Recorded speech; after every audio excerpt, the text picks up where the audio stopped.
Bonjour, soyez les bienvenus avant toute chose au Mondial de l'Automobile de Paris. Un salon exceptionnel cette année, c'est le dernier du siècle. Un salon auquel nous allons consacrer pas moins de 3 turbos spéciaux, plus à partir de lundi, un rendez-vous quotidien chaque soir à 20 h sur M6. Un salon toujours plus haut, plus d'une cinquantaine de nouveautés exposées cette année, ici à Paris. Un salon toujours plus grand avec de nouveaux halls d'exposition.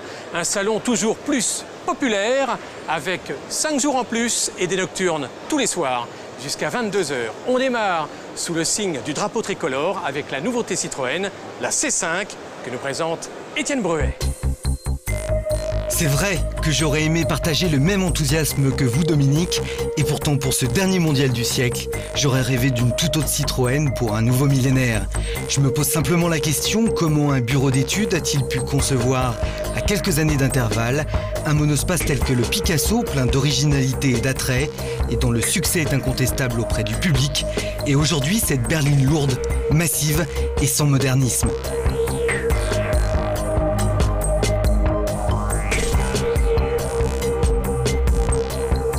Et cependant, elle a des atouts pour convaincre, même si d'aspect elle ne tombe pas dans l'exubérance esthétique, comme ce fut le cas en d'autres temps de la XM ou mieux, de la DS.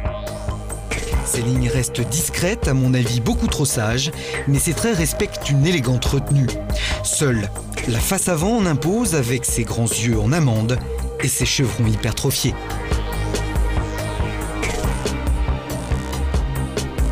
Alors moi, ce que j'aime le moins dans cette voiture, c'est l'arrière. Je trouve qu'il est beaucoup trop court par rapport à la longueur de la voiture. Le dessin est un petit peu trop classique, il y a un petit peu de Volvo et je dirais pas mal de Mercedes. En effet, avec ses 4,60 m de long, la C5 se situe entre une Laguna et une Mondeo, mais surtout dépasse la Xantia de 10 cm aussi bien en longueur qu'en hauteur. Grâce à ses généreuses mensurations, combinées à un empattement long, elle entretient donc l'un des points forts des Citroën, l'habitabilité. L'intérieur de la Citroën C5 est particulièrement bien soigné. La finition et la qualité des matériaux n'ont plus rien à envier à celle d'une Audi, référence dans ce domaine. Moi, ce que j'aime bien, c'est la lisibilité des compteurs, du tableau de bord, et surtout l'assise a fait de gros progrès, notamment par rapport à une Xantia.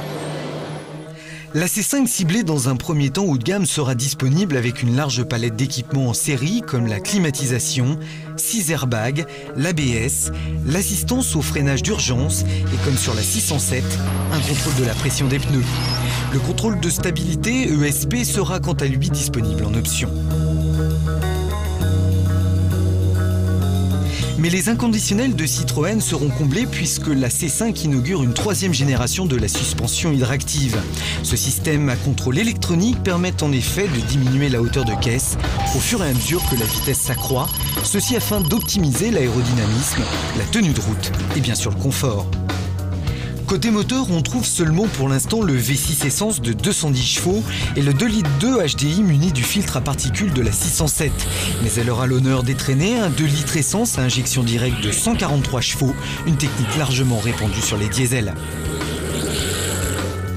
Sa commercialisation vient malheureusement plus tard sur le marché que ses nouvelles concurrentes.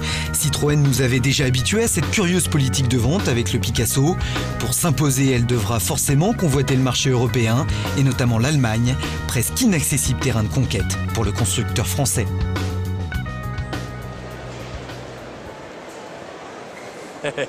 Le stand Citroën se donne aussi des airs de salon de l'agriculture. Alors laissez-moi vous signaler tout de suite que les 3 émissions que nous réalisons sur ce Mondial 2000 sont tournées pendant les journées presse. Logique donc, au cours de nos visites sur les stands, nous croisions les plus grandes signatures, les plus grands noms de la presse nationale et spécialisée. Et parmi eux, Philippe Jégou. Bonjour Philippe. Bonjour. Alors je vous vois en train d'admirer la nouvelle Citroën C5. Qu'est-ce qui vous plaît, qu'est-ce qui ne vous séduit pas sur cette nouvelle voiture? Mais ce qui me plaît beaucoup, c'est que c'est une vraie Citroën techniquement, avec toujours une suspension hydraulique qui est innovante cette fois-ci. Ce qui me plaît un peu moins, c'est le style qui manque de dynamisme. À la ligne, ça ne vous séduit pas? Pas tout à fait, non. Merci. On se dirige tout de suite sur le stand Renault où nous attend Étienne Bruet, aux côtés bien entendu de la nouvelle Laguna. Incontestablement, la nouvelle Laguna sera l'une des stars du salon. Pourtant, depuis ces dernières années, Renault s'était quelque peu désintéressé des berlines en se lançant dans des paris osés et souvent risqués. L'Avantime, ce concept devenu réalité, en est la parfaite démonstration. Mais avec cette toute nouvelle Laguna, la démarche est différente, le schéma plus rationnel. S'il doit y avoir innovation, il n'est pas question pour autant de jouer les explorateurs. La Laguna est un modèle phare de la gamme qui s'est vendu à plus d'1,5 million d'exemplaires depuis 1994. À une familiale classique succède donc une autre familiale classique, plus moderne et savamment étudiée. Avec 5 cm de plus, son gabarit reste sensiblement identique à celui de la précédente. Sa ligne générale ne fera sans doute pas l'unanimité. Moi, je trouve ses formes un peu trop tortueuses, mais sa nervosité d'ensemble et ses courbes franches devraient s'intégrer dans le paysage automobile. La partie arrière, qui rappelle incontestablement l'étude de style initiale dévoilée en 1996, est heureusement plus novatrice que l'avant, affublée d'une calandre très banale. Regardez. Cette partie qui concerne l'allonge du capot est purement et simplement en plastique. C'est curieux et pas très beau. L'intérieur offre une bonne habitabilité, quoique.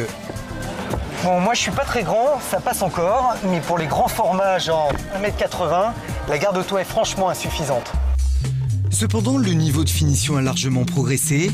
On évolue un petit peu plus dans le cossu.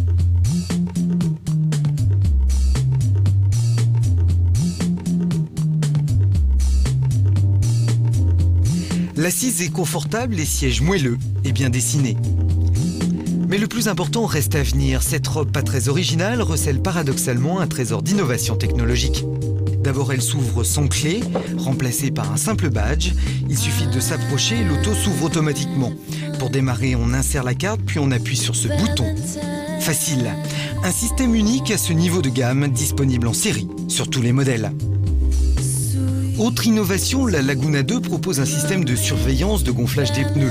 Ce procédé ne se contente pas de donner l'alerte en cas de crevaison, il affiche également le niveau de pression de chaque roue au démarrage. On retrouve en série l'ABS, l'assistance au freinage d'urgence, la climatisation et les 6 airbags dont 2 rideaux. Le contrôle de stabilité ESP est quant à lui disponible sur tous les modèles, en série seulement sur le V6. Sous le capot justement, la Laguna 2 offre pour l'instant 3 blocs essence de 110 à 210 chevaux et 2 blocs diesel de 105 et 120 chevaux. Puis viendront ensuite un 2 litres à injection directe essence de 140 chevaux et un 2 litres de DCI de 135 chevaux. Ces moteurs pourront être accouplés à une boîte manuelle 5 ou 6 rapports ou à une boîte auto à 4 ou 5 rapports. Pour finir, les tarifs devraient débuter aux alentours de 115 000 francs, soit un prix proche de l'actuel. Lancé en même temps en berline et en break, dont on vous reparlera prochainement, équipé comme jamais un modèle de ce prix ne l'a été, la nouvelle Laguna devrait remporter un immense succès commercial. Jean-Claude Detroux, bonjour. À votre tour d'être soumis à la question. Et tout d'abord, qu'est-ce que vous aimez sur cette nouvelle Renault Laguna? Il y a un petit équipement, moi, que je trouve très sympa, c'est ce badge. Voilà. Ça sert à tout. Vous le portez sur vous, simplement dans la poche, et ça vous permet d'ouvrir la porte sans rien toucher. Ensuite, vous glissez ce badge dans un lecteur au tableau de bord, vous appuyez sur un bouton, ça démarre la voiture. Voilà, je trouve ça très amusant. Mieux que la clé de contact. Alors, qu'est-ce que vous n'aimez pas maintenant sur la nouvelle Renault? Alors, c'est un détail stylistique. Je n'aime pas trop la calandre que je trouve un petit peu chargée, un petit peu trop massive. Merci Jean-Claude. Dans un instant, Turbo vous permet de découvrir la nouvelle Ford Mondeo. A tout de suite.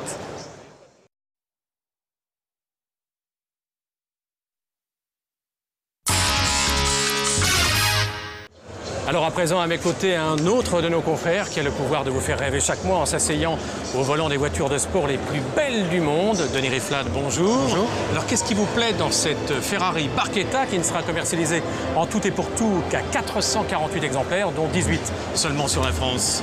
Justement, c'est ce principe d'exclusivité qui entretient le rêve et qui entretient la passion autour de la marque Ferrari et qui attire évidemment la foule, comme vous pouvez le voir dès aujourd'hui. Et qu'est-ce qui ne vous plaît pas? Oserais-je vous demander s'il y a un défaut sur cette voiture? Si je peux me permettre, je trouve que le rouge n'est pas vraiment la meilleure couleur pour une 550 Maranello. Et je trouve que ça se retrouve un peu avec ce modèle Barchetta. Bon, cela dit, on peut toujours la faire repeindre. Bien sûr. On va retrouver le stand Ferrari tout à l'heure. Pour le moment, c'est Étienne Bruet qui brûle d'impatience de vous présenter la nouvelle Ford Mondeo. Indéniablement, la nouvelle Mondeo attise la curiosité. Sortie en 93, familiale la plus vendue en Europe l'année suivante. Restylée en 96, la Mondeo, après un septennat remarqué, fait donc peau neuve. Il était peut-être temps car elle connaît une fin de carrière difficile. Bien que développée sur une plateforme inédite qu'elle doit partager avec la future Jaguar Type T, la Mondeo s'inspire largement des lignes actuelles des produits du groupe Volkswagen. bien moi, ce qui me choque à bord de cette nouvelle Mondeo, c'est qu'on a la sensation d'être à bord d'une Passat. En effet, parce que la planche de bord, qui reprend exactement la même architecture, ainsi que les matériaux utilisés sont rigoureusement identiques. Rien d'anormal à cela puisque Jay Mays, responsable aujourd'hui du design Ford, avait validé auparavant chez Volkswagen les dernières Golf, Beetle, Bora et Passat. Du coup, la Mondeo n'innove pas autant que le fameux New Age design de la Focus en 98. Une silhouette plus stricte, des arcs tendus et des angles vifs succèdent aux lignes joufflues. La finition générale à bord est donc à la recette allemande, c'est-à-dire de qualité. Et ça nous change. Son équipement toujours aussi conséquent avec un effort particulier sur la sécurité, notamment avec l'apparition des airbags rideaux proposés en série sur toutes les versions.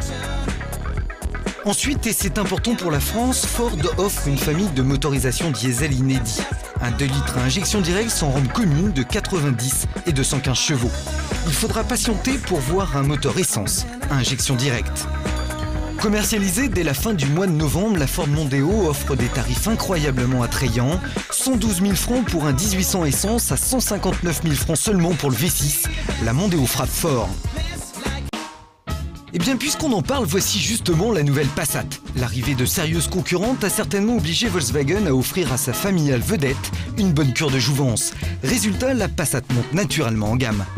Regardez, la face avant a été redessinée. Elle intègre désormais une nouvelle calandre qui s'inspire largement du concept D, la limousine Prestige de Volkswagen, qui, rappelez-vous, avait été aperçue au salon de Francfort en 1999. Cette calandre plus imposante contribue à lui donner un aspect plus cossu. La Passat reçoit également de nouvelles ailes avant et arrière, les feux redessinés ne débordent plus sur les côtés, et puis pour lui donner plus d'allure, les chromes font leur apparition, et ça marche, à tel point qu'on dirait une Audi, étouffant parfois la stratégie de groupe chez Volkswagen. À l'intérieur, il faut avoir une vue perçante pour se rendre compte des changements. La planche de bord n'évolue pas, seuls quelques matériaux d'habillage permettent de relever le standing. Cette tendance se confirme aussi avec l'arrivée d'une version plus musclée. La Passat reçoit notamment un V5 2,3 litres de 170 chevaux, 20 chevaux de mieux que l'actuel. En ce qui concerne le diesel, l'offre débutera désormais avec un nouveau TDI de 100 chevaux, à injecteur pompe. À défaut d'une image forte, cette Passat misera surtout sur la richesse de son équipement, avec notamment en série le contrôle dynamique de stabilité ESP et la climatisation. Avec en plus des tarifs compétitifs de 120 000 à 234 000 francs, la Passat sera une nouvelle fois encore une redoutable concurrente.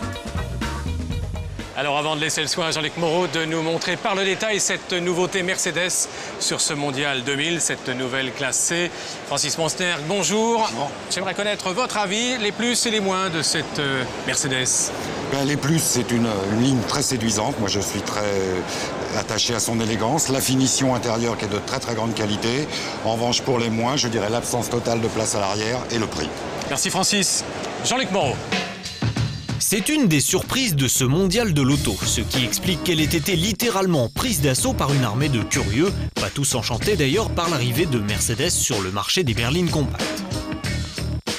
Car le Sport Coupé, c'est son nom, est en effet une version raccourcie de 18 cm de la nouvelle classe C apparue au printemps dernier. Coupé car il n'y a que 2 portes, et Sport parce que ce modèle se veut plus jeune et plus dynamique que la berline dont il est issu. Et c'est vrai qu'esthétiquement, le pari est réussi. Il devrait également l'être côté technique avec quelques innovations majeures, comme une vraie boîte de vitesse séquentielle à 6 rapports ou un toit ouvrant panoramique qui en fait presque un cabriolet. Évidemment, on fait la queue pour monter dans la voiture. Mais moi, ce qui m'intéresse dans celle-là, c'est pas la place avant, c'est la place arrière pour savoir si une Mercedes raccourcie offre autant de place qu'une Mercedes de taille normale. Alors on est un peu serré, d'autant que le monsieur qui est à l'avant est relativement grand, donc le siège est reculé. Mais si on voulait tester l'habitabilité, on ne pourrait pas faire beaucoup mieux, parce que 4 personnes à bord, dont un ingénieur japonais qui est en train de noter pas mal de choses. Et qui dit raccourci dit aussi coffre arrière réduit. En revanche, côté moteur, le Sport Coupé ne perd rien, avec des mécaniques allant de 129 à 197 chevaux pour les essences et un diesel 2 litres de CDI développant 143 chevaux. Côté tarif, enfin, raccourci ne rime hélas pas avec petit prix, cette jolie Mercedes disponible dès mars 2001, s'affichant de 159 900 à 210 900 francs. Si vous êtes amoureux du beau, mais un peu moins fortuné, Alfa Romeo propose justement sa nouvelle 147 dans la même catégorie, celle des berlines compactes. Cette fois, le style est radicalement rétro avec une calandre rappelant la Giulietta et une ligne très réussie, elle aussi, évoquant la somptueuse Alfa 6C 2500 Villa d'Est de 1950. 4,16 m de charme et de virilité, également exprimé par les moteurs, avec la lignée des mécaniques essence Twin Spark de 105, 120 ou 150 chevaux et un turbo diesel JTD développant 110 chevaux.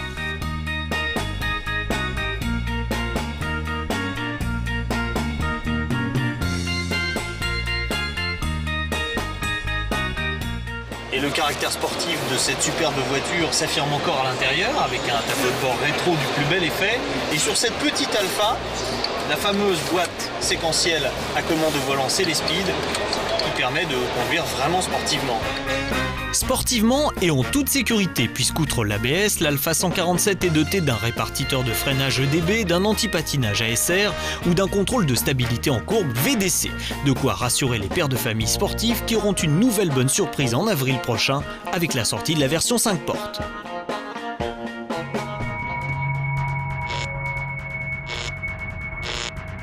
Non, vous n'avez pas zappé accidentellement, et nous ne sommes pas dans un épisode de Cosmos 1999. Ce robot humanoïde baptisé P3 est capable des mêmes mouvements qu'un être humain, et l'hôtesse qu'a choisi Honda pour présenter sa nouvelle génération de Civic. Un modèle qui renoue enfin avec le style novateur qui a fait les beaux jours du constructeur japonais à la fin des années 80. Les designers de talent sont donc ressortis des placards pour nous proposer ce nouveau concept, mélange de berline, de monospace et de break.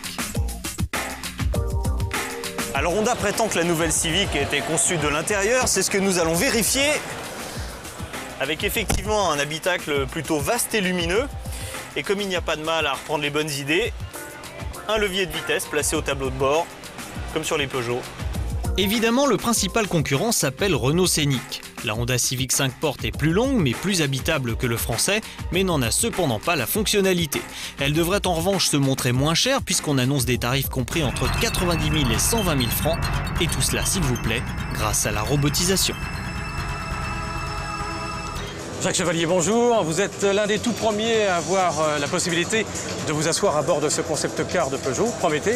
Alors, est-ce qu'il tient ses promesses? Alors effectivement, c'est lui. C'est une préfiguration d'un véhicule futur avec, comme vous pouvez le constater, la suppression du pied-milieu, une porte latérale coulissante vers l'arrière qui va faciliter la montée et la descente à bord, spécialement dans une voiture qui, à profil urbain, sera peut-être garée avec des voitures qui la serreront de part et d'autre et qui ne faciliteront pas la manœuvre. Alors, est-ce qu'elle a d'ores et déjà un défaut, elle aussi? Oui, elle a un défaut, c'est qu'elle arrive un petit peu tard. On connaît ce dispositif de porte coulissante depuis quelques années sur les monospaces. Et finalement, il va encore falloir attendre peut-être 2 ou 3 ans avant de la voir sur une voiture commercialisée de cette taille. Promettez dans Turbo, avec Jean-Luc Moreau. Même si Peugeot prétend que Prométhée est une voiture spectacle exclusivement conçue pour le mondial de l'auto, beaucoup estiment que ce concept car préfigure la future remplaçante de la 306. D'ailleurs, la ligne est bien dans l'air du temps, à l'image d'une certaine Honda Civic 5 portes, c'est-à-dire proche d'un monocore, mais plus basse et plus racée. Cela dit, la similitude s'arrête là, car Peugeot est allé beaucoup plus loin, avec pour commencer non pas 4, mais 3 portes latérales. 2 côté passager, et une côté conducteur qui peut coulisser soit en avant, soit en arrière, tout cela bien sûr par une simple pression sur une télécommande. L'ouverture du coffre, elle aussi, est assistée électriquement et l'adoption de pneus Michelin Pax System a permis, grâce à la suppression de la roue de secours, de créer un deuxième coffre sous l'emplacement habituel des bagages. À l'intérieur, pour les 4 passagers, c'est le règne du multimédia. À l'avant, un écran couleur 16/9 affiche les informations du guidage et des services télématiques, et à l'arrière, 2 écrans implantés dans les dossiers des sièges avant diffusent les images d'un lecteur DVD. Des fonctions qui d'ailleurs n'ont rien d'un délire de science-fiction, puisque près d'une trentaine de modèles exposés au Mondial de l'Auto proposent déjà des équipements similaires.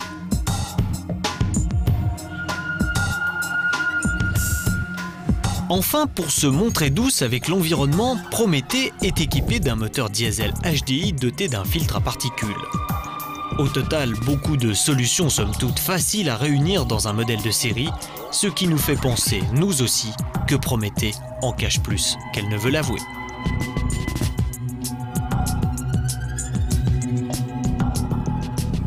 Frédéric Saint-Jour, bonjour. Bonjour. La 206cc, une voiture emblématique, une voiture passion chez Peugeot. À quand dans les concessions? Novembre 2000. Les gens peuvent commencer à commander leur 206 coupé cabriolet dès maintenant. Sur le salon. Mais la livraison, c'est plutôt novembre. Et à quel prix? Le premier prix, c'est 108 000 francs. Mais pour 108 000 francs, vous avez un moteur 1,6 litre 16 soupapes 110 chevaux. Vous avez 4 airbags, de l'ABS, de la vitre électrique, de la climatisation et j'en passe. À ce prix-là, vous allez en vendre beaucoup, j'imagine. Nous avons installé 400 véhicules jour de capacité de production à Mulhouse. Ça fait 100 000 voitures en 2001. Nous pensons qu'effectivement, la demande sera là. Alors, la moins chère à 108 000, la plus chère à combien? 123 000 pour un moteur de litre avec des jantes en alliage léger. Mais nous avons une répartition de la demande dès aujourd'hui qui est à peu près 50-50. Merci. Alors, on va rester dans le domaine des voitures décapotables, découvrables, de ces voitures passion, mais on va malgré tout changer de plan de financement pour retrouver Pierre-Yves Godilla maintenant sur le stand Ferrari auprès de la toute nouvelle 360 Speeder. Forcément, avec Ferrari, on monte d'un cran en matière de tarifs. Et si à l'image de la 360 Speeder que nous vous avons présentée déjà dans Turbo, l'été a été placé sous le signe du Roadster, la suite des saisons devrait en toute logique s'enchaîner dans la continuité. En révélant la nouvelle 550 Barchetta Pininfarina en première mondiale, le constructeur italien oppose le lion français face à un challenger de luxe. Si Peugeot tient bien ses promesses en matière de cabriolet, chez Ferrari on n'est pas en reste non plus avec la 550 Barchetta. La différence, pratiquement 1 million de francs et la capote est manuelle. Pour la première fois dans l'histoire de Ferrari, une voiture porte le nom du célèbre designer maison Sergio Pininfarina. C'est lui. C'est un hommage à 50 merveilleuses années de création au service de la Scuderia. Hommage à un homme bien sûr, mais aussi à son talent qui s'exprime à nouveau au travers des lignes magnifiques de ce puissant roadster. La 550 est donc empreinte du passé et reprend la philosophie des 12 cylindres avant de la marque à carrosserie ouverte, puisque le premier modèle sorti de l'usine de Maranello en 1947 était une barquette V12. Si la voiture est d'exception, sa disponibilité et son prix le sont aussi. Elle sera vendue à seulement 500 exemplaires à un tarif prévu d'1,5 million de francs. Dérivée de la 550 Maranello, cette Barchetta voit donc sa carrosserie transformée et rigidifiée et son poids en hausse, 1650 kg, ainsi que son CX. Le moteur lui est également nouveau et ses performances ne sont pas en reste non plus. Avec 5,5 litres de cylindrée pour 485 chevaux, le V12 propulse cette décapotable en 4 secondes 4 au 100 mètres départ arrêté pour une vitesse maximum de 300 km/h. Dans l'ensemble, ce roadster a un grand pouvoir de séduction, sauf peut-être un détail, il faut le dire, une planche de bord franchement décevante pour une voiture de ce prix. Il ne reste plus qu'à souhaiter que cette numéro 000 aura 499 petites sœurs mieux conçues de ce côté-là. En tout cas, pour le reste, c'est un sans faute, monsieur Sergio. Avant de découvrir la 550 Barchetta, le mondial de l'automobile s'est éveillé avec une surprise de taille venue d'outre-Rhin. Chez Porsche, on a joué la carte de la sportivité musclée bien avant l'ouverture du salon et déjà en action. C'est ainsi que nous est apparue la nouvelle Carrera GT, un roadster haute performance dérivé de la compétition dans sa conception, qu'il s'agisse du châssis, du train roulant et bien sûr du moteur. L'objectif de Porsche, donner à une voiture de série toutes les caractéristiques d'un prototype de course. En 2003, cette Carrera viendra peut-être enrichir la gamme Porsche. Je dis bien enrichir car vous ne pourrez l'acquérir que pour 2,5 millions de francs et vous ne serez que 500 privilégiés à pouvoir le faire. De face, le visage de cette Carrera s'inspire de la légendaire 718 RS Speeder des années 60. Les phares principaux en olive renferment des optiques qui s'inspirent des projecteurs de cinéma, tout en gardant un style maison, ce roadster surprend. Avec 4,56 m de long, le châssis tout carbone affiche un design à la fois émotionnel et fonctionnel. Le cockpit, doté d'une instrumentation ultra moderne, est orienté sensiblement vers l'avant pour mettre en valeur le concept sportif à moteur central, mais aussi pour des raisons thermiques. Et pour cause, son moteur est un V10 ultra léger de 5,5 litres de cylindrée, doté d'un couple époustouflant et d'une puissance maximum de 558 chevaux, soit 100 de plus qu'une Ferrari. Portant donc les performances de ce bolide à plus de 330 km/h. Pour distribuer toute cette puissance, la Carrera utilise, elle, une boîte 6 vitesses. Enfin, pour freiner les 1250 kg de l'ensemble, la Carrera GT utilise des disques en céramique, ce qui se fait de mieux aujourd'hui, cachés dans des roues de 19 pouces. Associé à des étriers surpuissants, ce nouveau procédé établit des performances inédites jusqu'à ce jour. Cette Carrera GT offre donc aux yeux comme aux oreilles des sensations nouvelles qui valaient bien de se lever tôt pour les découvrir. Pour vous, nous avons même eu la chance de faire un tour en tant que passager jusqu'à la porte de Versailles, où vous pourrez même l'approcher.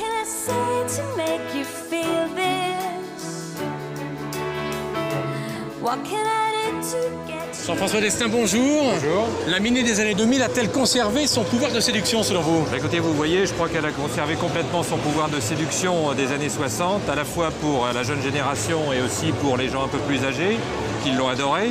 L'inconvénient peut-être, c'est que dans 3,50 m, on aurait peut-être pu trouver un peu plus de place à l'arrière par quelques astuces et un coffre un petit peu moins étriqué. Démonstration à présent en turbo avec Pierre-Yves Godilla. La nouvelle Mini, autant vous le dire, tout le monde l'attendait. Alors avant de lever le voile sur cette toute dernière nouveauté, toutes les mises en bouche pour occuper le journaliste étaient bonnes à prendre. Tout ça pour bien comprendre qu'au-delà d'être la descendance de sa glorieuse aînée, la Mini, par ce croisement britanno-germanique, a grandi en taille, en confort et en sécurité.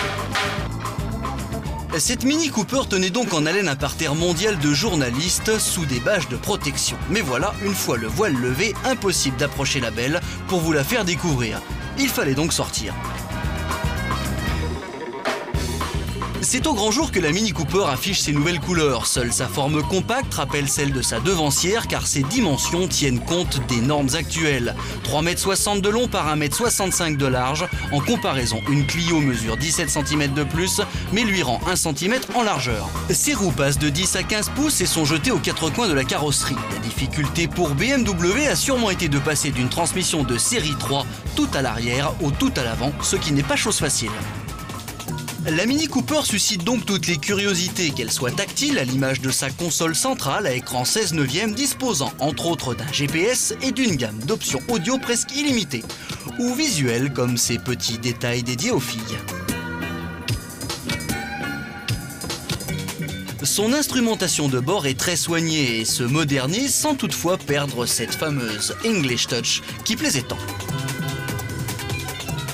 Volant réglable en hauteur, climatisation ou toit ouvrant, chez Mini, toutes les variantes sont possibles pour vivre dans un confort quotidien qui jusqu'ici n'avait jamais été atteint par l'ancienne version. Le coffre, lui, est toujours ridiculement petit, mais grâce à la banquette arrière abattable 50-50, on peut augmenter sensiblement son volume de chargement.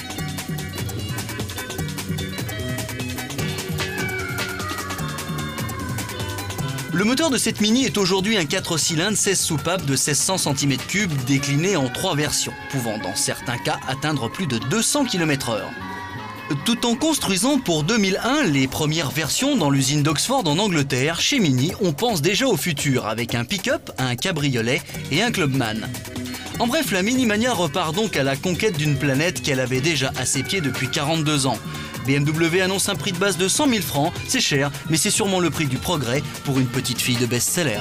Bien sûr, comme il était impossible de faire tenir toutes ces nouveautés du Mondial 2000 en une seule émission, eh bien je vous propose de nous retrouver dès samedi prochain pour un prochain turbo au Mondial de l'Auto. Et n'oubliez pas, dès lundi 19h50 sur M6, chaque soir, la Minute du Mondial. Salut, à samedi prochain.